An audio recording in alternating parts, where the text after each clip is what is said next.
I don't want to say, I mean, he's definitely centre-left, so taking on more socialist policies, but we don't have enough money to fund our defence budget. Like, one of the last nail in the coffins for Keir Starmer was a week ago. We had our defence sec resign, saying that we are facing a crisis. We won't be able to get kit to our men or women, and we won't be able to get our subs, nuclear subs, out to the ports.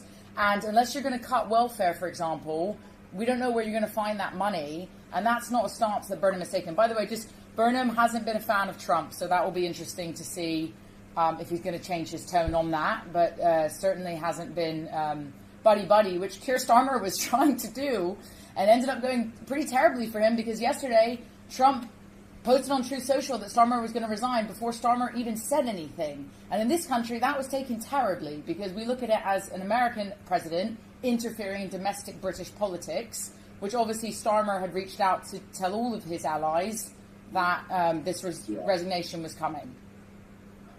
Yeah. I mean, really, really poor form on the part of the president to do that, but I mean, he doesn't like Starmer.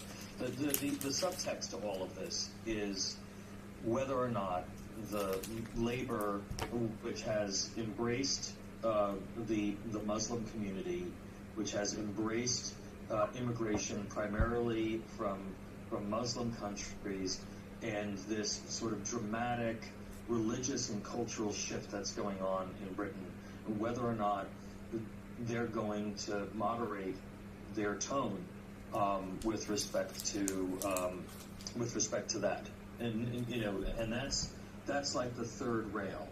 Is, you know, you have this invasion of illegals and this cultural shift of you know, this Muslim influence. And the enormous costs that are associated with that in the welfare system, and whether or not they're willing to do anything about that. Yeah. Well, stay tuned. There's lots of good stuff to talk about.